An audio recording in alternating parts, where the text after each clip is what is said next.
Hello, everyone, and welcome back to the Digital Nomad World weekly series. I'm Becky, and I'll be your host. And this week, I'm excited to welcome Caroline Dupont. I'm going to call her Caro during this interview. And we are going to be talking about what happens how you can make your travels more exciting by bringing in the idea of challenges. Caro, welcome to the show. Hello, thank you for having me. Thank you so much for joining. I'm really excited to share your story with our viewers because I think it's a bit different than some of the things we've covered. And I first want to jump right in by asking you about your background and how you started your travel adventure this year. I've been traveling for 5 months right now. Started in August 2022. Before I was living the consultant French life in Paris, very like normal life. And I've always wanted to travel. Like my dream is traveling. I like meeting new people, going to new places. And at the beginning of the year 2022, because of many things, partly COVID, partly like work, or like so many things going on, I just decided to drop everything, to quit my job, my flat, to say bye to everyone and just live the dream, just with a backpack. I love this. I'm sure you're not alone, Caro. Like, what gave you the courage to start this? So, like, how did you find the strength to just like say goodbye to everything? Um, I think sometimes you just arrive at one point in your life where you know what's good for you and what's not good for you. And I was kind of at that point where, yeah, I had a great career, great friends, a flat, and the whole typical Parisian life. But then I was like, yeah, I'm missing something. And what gave me courage, it's basically everyone telling me, go for it. Because a lot of people want to do it, but I never do it. But once you achieve like buying your plane ticket and you're just like, you know what, I'm gonna go, everyone around you gives you all that motivation and they tell you, yes, go for it, and you're gonna travel for me, you're gonna make us discover things. So I think it's just a good push from other people that made me go for it. I love it. I feel like they were going to live vicariously through you. Yeah. So you said you've been traveling now for 5 months. I'm really curious, what have been some of your favorite experiences so far? I think it's a hard question because wherever you go, there's like very cool places and cool activities that you do. I think one of the hardest and the loveliest experience I had, it's in Colombia. I did a trek. It was like my first trek ever. I am not somebody who likes to hike. I mean, I did not before. Now I do. So I went to a place called Ciudad Perdida, the Lost City Trek. Basically, you walk during maybe like 4 days, 20 kilometers a day. And the idea is just to climb up to a certain point where you just enter the Lost City. And it was just mind blowing. Being without Wi Fi, without a cell phone, carrying your backpack under the rain in the jungle with all these people, and just like, okay, this is just amazing, like just nature. And also it's like a challenge for you, at least for myself, because walking 20 kilometers a day, you can do that in a city, but in the jungle it's not the same. So it was the hardest and the most beautiful one, because yeah, the scene, the views, there was like marriage proposals at the top of the lost city, so you're like, yeah. So you're like, okay, people share the love, and yeah, it was just amazing. That's one of them, but I highly recommend it. Wow. Okay, put that on your list, everyone. The Ciudad Perdida. And you said it was Yeah. 4 days of trekking? Yeah, you can do 3 days, or 3 nights, 4 days, or 4 nights, 5 days, depending on if you really want to go quick or if you want to go slow.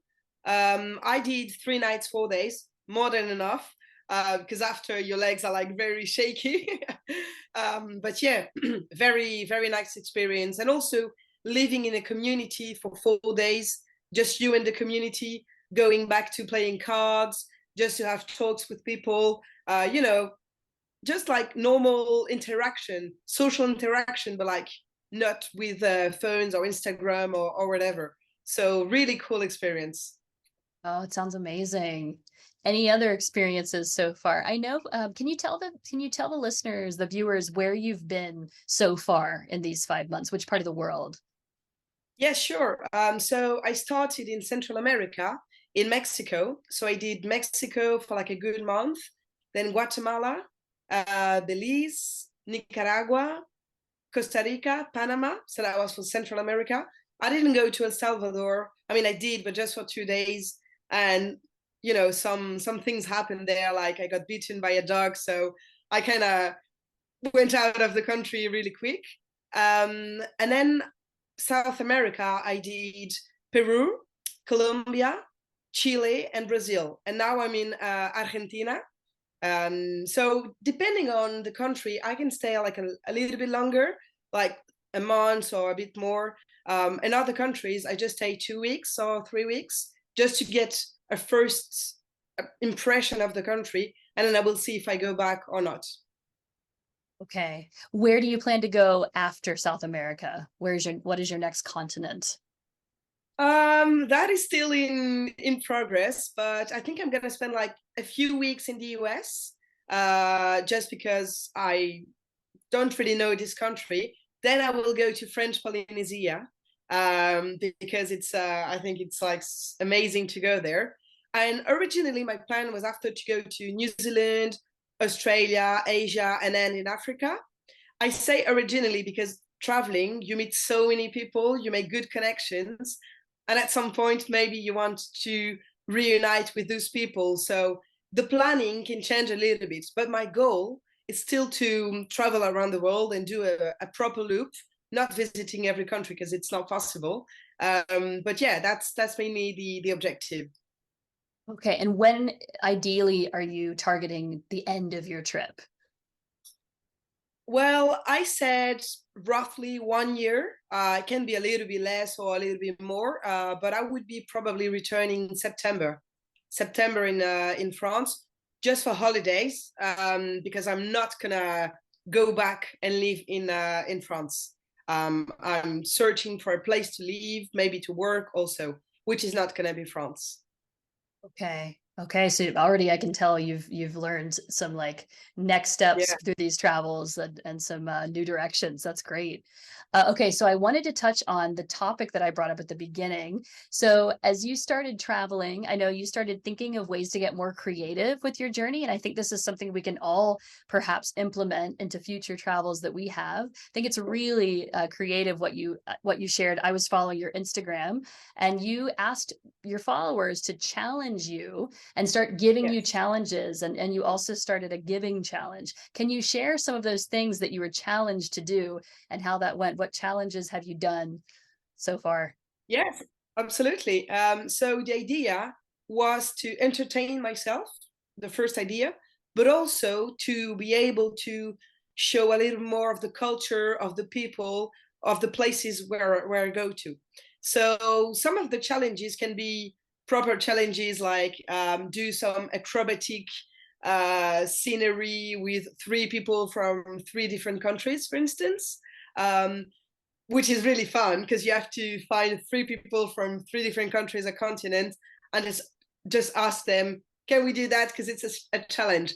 But then it's a great way to make connections and make new friends. But it can be also a little bit more serious, like get to understand the culture. So find this type of book. What is the name of that food? Can you try this food? I challenge you to go to, I don't know, to Machu Picchu. I challenge you to do some paragliding. There's many things I've been challenged.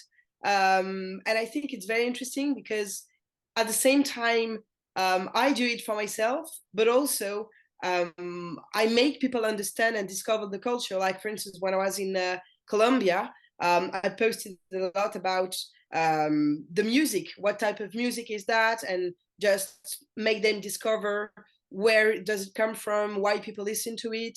Or I've been to Uruguay, for instance, also, and after the World Cup, everyone's still into football, but for instance, the first football World Cup was in Montevideo. And I didn't know that. And thanks to the challenge, because somebody challenged me to look it up and to try to understand a little bit more about the football, I learned that. So it's very interesting and very challenging sometimes also, but I think it's pretty cool. Yeah, I thought it was amazing when I saw you first post that, and I was so curious what kind of feedback you would get from people. Are you finding that a lot of the challenges are coming from locals from those places? Yeah, I think it's, let's say 50-50. Um, some of the challenges come from like France or from my friends around the world. But sometimes I just meet some people and just ask them to challenge me also, or I just go towards people and start asking questions. Why do you do this job? How do you do this? Or like just social interaction. So I would say 50-50. Awesome. What has been the hardest or what has been the most memorable, let's say, challenge that somebody challenged you to? Uh, I was started and challenged me to do diving because I didn't do diving before.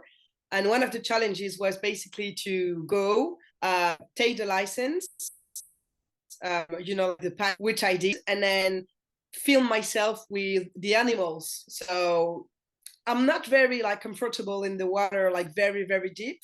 And in Belize, once we dove, we encountered some sharks, and I think I was like so happy to be able to do the challenge, but at the same time really frightened because I was like, okay, am I doing that for me or am I doing that for the challenge?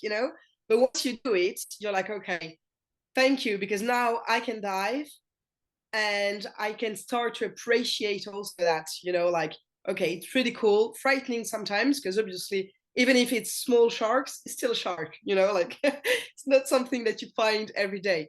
But yeah, that was one of the most challenging. And the second one was hiking a volcano in Tamala. Oh, wow. Terrible. The weather Terrible. was terrible. Uh, oh yeah. It rained like cats and dogs during 7 hours. It was freezing. But once you arrive at the top again, you're like, okay, I understand why I did that and why some people asked me to do that. Because it's just incredible, the view. And you're on top of a volcano. Like seeing a volcano erupt also. It's just, I don't think you can do that multiple times in your life. Right. Would you have gone to that volcano and gone hiking there if someone hadn't challenged you to it? I'm not sure. First of all, because I didn't know about it. I didn't do like the proper research on the country. And I think being challenged makes me want to go out of my comfort zone more and makes me want to do more things also. What have you learned about yourself as you have continued on your journey through these challenges? Yeah. So I understood that I'm a very sociable person. I've always known that, I really like interactions, to be around people, to chat, to be at parties and so on. But I also discovered that what I like, it's deep connections. It's to really be face to face with the person or with the culture and deep dive with that person or that culture, um, which is sometimes hard to do when you're traveling. When you're like going from place to place, you can meet a lot of people, but keeping that relationship and that strong connection, that strong bond, sometimes it's really hard. And I think in the future, that's what I really want to do, to be able to say, yes, I've got friends there, or I met those people there, but we are like, friends, but like friends for not for life, but um, it's more than just, hi, how are you? We can talk about everything. We can share things that happened or thoughts about life. And I think through the challenges and through the travels that I'm doing, I know that I don't want any more futile, like really short connections or short meetings. I want to deep dive into people and be able to say, okay, I know that person, you know? Absolutely. Yeah, I think it's a struggle we all face. Have you found any shortcuts to getting those deep connections? Yeah, I think you have to be really open, um, at least whenever you meet someone, but also like in your day-to-day life, open with everything, your emotions and what you think, what you like, what you don't like. Because I feel that sometimes, and most of it when I was in Paris before, you kind of play a role all the time. You're like, okay, I'm the consultant, and then you go out of the job and you're like, okay, now I'm Caro living my life. I think it's very hard to compartmentalize everything. You should be one, you should be you. And I think making good connections is also being vulnerable sometimes. And whenever I have been vulnerable in that trip, or people have been vulnerable, we connected in so many ways that we couldn't before. I would say, like if you go to a party and have a drink with someone, it's very nice. But if you're just honest about, yeah, you know what, today I don't feel like going to that party or going to that museum, but I would rather chill with you and understand who you are, why you're traveling, and what do you do, what's your job. I think it's an easy way and a more pure way to meet people.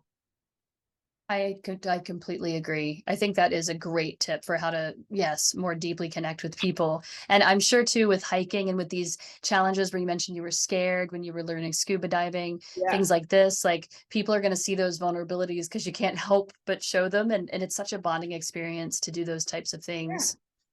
And people support you. I think that's one of the best things I like in this traveling is that we're all like either nomads or travelers. Whether you're traveling for like 2 weeks or 6 months or more, you're just having a backpack, right? So you don't have a home anymore, and you're traveling basically to see places, to meet people, enjoy yourself, and grow. So I think when you know that, you're just so open to others. You're supporting others. You're like, yeah, go for it, do it. If somebody has a question and you can answer it, you're gonna do it. If you want to share a meal or if you want to do some activity with somebody that you just met 5 minutes ago, you're gonna do it. I think it's freedom, freedom of like moving, freedom of no real responsibilities besides you, and also freedom of mind and spirit. You can do whatever you want. So you're less heavy, and it's easier to be you and to connect with others, I would say. Such beautiful words. Yeah. Oh, you're making me want to just go back to the backpacker lifestyle because I know there's a difference when you're traveling and Oh, working, you're staying places longer and you have that job that you're thinking about on the road. But I'm wondering, yeah. like, as you've been traveling, you just shared such beautiful words. Like, have you in your travels started to think, I want to keep doing this and I want to get a job and keep doing this? What has your perspective changed at all on work and travel since you started this adventure? Yes, it has actually. At the beginning of my trip, I was like, okay, I'm gonna do this for 1 year and just traveling, just doing the backpacking and going from place to place. After 5 months of traveling, because I'm a bit intellectual, like I like to be busy, and I like to be creative and to do stuff. I'm starting to think about finding a remote job actually, and being able to work a little bit and also travel a little bit, still doing the traveling because I still have plenty of things to see. I'm not ready yet to settle down in one place, and work, but I think finding a remote job, maybe a couple of hours a week to start, and then maybe grow the business or grow my hours, um, would be good, because I would be, like traveling, but also I would have income. And also I would be more intellectually dynamic, I would say. That's a good point because I think that is something as you only travel, if you don't work at it, it's easy, yeah, to start losing that like edge, shall we say, that of like Yeah. forcing yourself to keep jumping into projects and things like that. So that's great. I wish you well on that journey, and I'm sure you're going to find something. There's a lot of remote work out there, and we can even help you with that here. We have contacts at Digital Nomad World for remote job coaches if you're looking for it, Okay. or any of the viewers. Uh, Yeah. I also wanted to ask you, because we didn't touch on it, the giving challenge that you had started in December, I think it was. Can you give Yeah. us more background on what that was? Yeah, sure. So doing the challenges, I was doing the challenges for me and, about the culture and everything.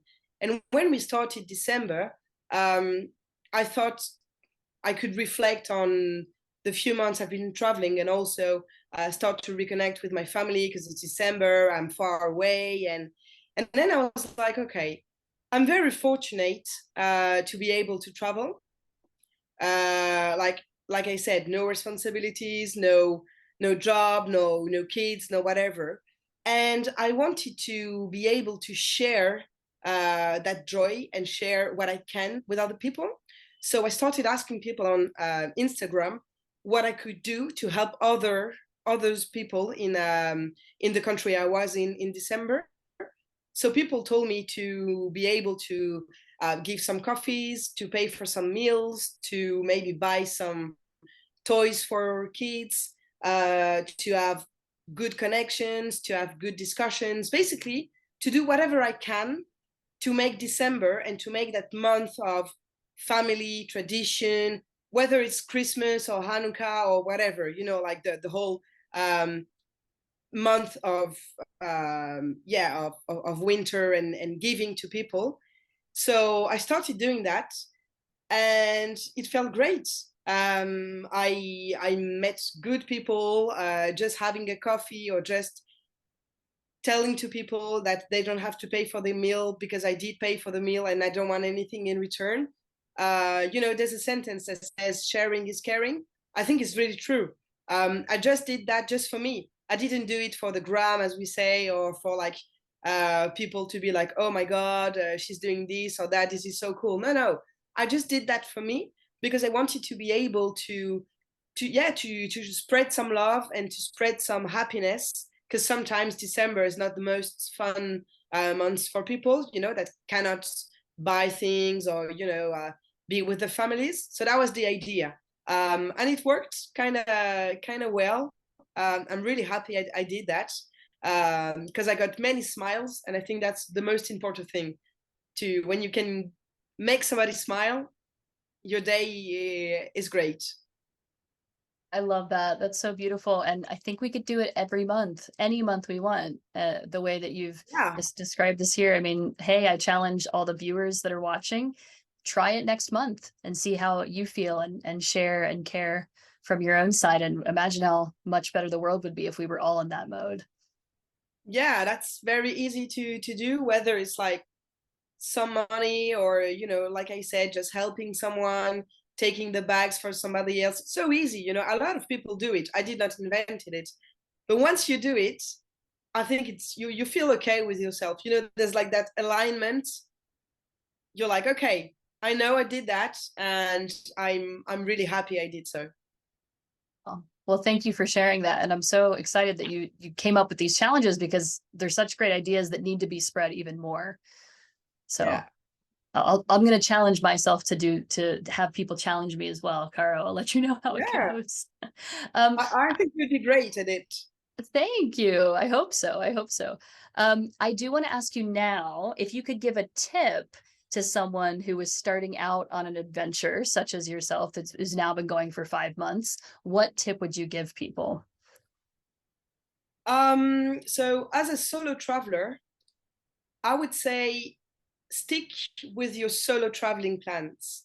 By that, I mean, if you're traveling as I do for yourself and you want to explore many places and you have a plan, don't get too disturbed, I would say, by meeting others and following other plans, because this is your trip. This is for you. And I think that you can have ideas, you can visit some places. Maybe they're not on the route of others, or maybe you're going to miss out on some places. You cannot visit everything and you cannot do everything. So I would say stick to your guts. And I'm saying that because I have encountered many times that, let's say, that issue when you meet somebody, or you're like in a good group, and maybe you want to join them for just a day or something, but then you want to go back to whatever you want to do, and I think that's very important to follow that, to follow your heart. um, because at the end of the day, this traveling or this trip or this lifestyle, it's for you, it's not for others, it's just for you. So that, I would say, that's my first advice. And the second advice, it's allow yourself to chill also, because traveling is very nice, jumping from one city to another country to do many activities, karaoke, climbing a volcano, do the hiking, everything. But sometimes it's okay just to chill out, to book a private room, to chill out, or even like in a dorm, but just do nothing for a day. Just stay in one place. And it's necessary also, because otherwise you're going to be so tired and your travels are going to be much more shorter than they could have been. Then again, I experienced it because I'm like going everywhere, doing this, doing that. But at some point, you just have to chill. So I would say these two advice. Great advice, Caro. And you want to keep your body in good condition so you can keep going, right? Yes, yes. Body and mind, both of Yes. them. Yes, they're both so important. Okay, now I want to ask you, I always love to ask this one. What's one funny experience that you have gone through during these 5 months on the road? I'm thinking about the last funny experience I had, which is funny-ish. So I was traveling to Peru, and so I've been to Lima, then I went to Paracas, then to Ica. The start of my trip, really really cool. And then one day, I just received like a text from the embassy of France being like, "Watch out, there's some trouble going on in Peru, but it's gonna be okay. Just watch out." I'm like looking at the phone. I'm like, yeah, I don't really care. I'm traveling. I don't know what's going on. Then I go to Cusco, and then I go on the second trek of my trip, which is the Salkente trek, which goes. You walk basically 70 kilometers to go up to Machu Picchu. Then we go there. So again, no Wi-Fi, no cell phone, whatever. And we arrive at the top of Machu Picchu after 3 days. And then everyone's like on the phones being like, oh my God, what's going on? There was a golpe de Estado. So basically, the president got demoted, and there's like a presidential crisis going on for like a week with strikes everywhere, people on the street. And basically, we learned that there's no more trains, no more cars, there's no way out of Machu Picchu. Oh my God. Imagine you're like working during 4 days, working 70 kilometers, and now you learn that basically you cannot leave the city where you are, a city where there's like 600 inhabitants, which is a small village. And so that was funny the first day, because we were like, oh, we're living a political crisis. But then the second day, the third day, like food could not come. Some shops were closing. And then the only way out was basically either to walk again 50 kilometers to try and catch a bus or like a ride to Cusco, or just wait for some planes, for some helicopters or whatever. It was a mess, the messiest situation I've ever experienced. But it was funny because everyone was like, what can we do?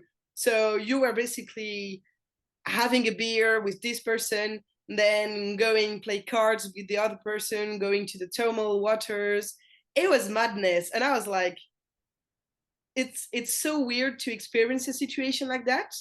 So it ended well, but still the situation right now is quite crazy. But when I tell that to people that I've been like blocked in Machu Picchu for 5 days, everyone's like, oh my God, this must be so nice, so amazing. It was like so, because after a trek of like 70 kilometers, you just want to leave the place, and go somewhere nicer, or, go to the next plan of your trip. So that would be my funny-ish story. How did you get out in the end? So we walked a bit. We walked like 15 or 20 kilometers, and then we caught a bus that drove us back to Cusco. And I was supposed to stay 3 more weeks, but I ended my trip earlier because the situation is not very nice. Like some people are dying on the street because of the strikes, and you cannot do a lot of things. So, which is a shame because Peru is very nice. But yeah, I'll come back for sure. But right now, it's not very a safe place to go there. Yeah, I can imagine, and I'm really happy you're able to get a flight out. It's one of those things where you imagine even the airports would have shut down. Oh yeah, yeah, definitely. So the airports were shut down, then they reopened, and obviously all the prices went up. So that's again, that's something when you travel, you're like you have a budget, but then you're like, I need to catch a flight, so you don't really look at the price because you have to take it. So it's funny because all my plans were cancelled, and you just had to go with the flow, Mhm. which sometimes is nice, and sometimes you just okay, you know what? It's like that. I cannot do anything, so just chill. Just chill. Go back to the advice. Just chill. But after a while, it's not funny anymore. And I'm glad Yeah, you could get out and keep moving. And I hope the people in Peru can find a sense of normalcy again and stability. Because I know, like you said, it's still ongoing. So yeah. let's pray for the people of Peru. Hopefully. Yeah. Well, Caro, I want to thank you so much for sharing this amazing 5 month adventure you've been on and all the adventures to come. If people want to follow you, where can they go? They can go on my Instagram. So the name is Caro Around the World 2. A lot of people ask me why it is two, because I had a prior one, and then it was when I was younger, so didn't wanted to keep this one. But yeah, you can follow me there and see the challenges, the many posts, the many stories, and yeah, just the chilling vibe of Caro. Well, viewers, if you go and check it out, I'm sure you're going to be entertained, like I always am, as you continue to go around the world, Caro. So I hope you keep enjoying your journey, and I can't wait to see what you do next. Well, thank you very much. Let's see what happens. But thank you for having me and for being able to share a little bit of my story with you. Thank you, Caro. Have a great rest of your week. Thank you. Bye. Bye bye.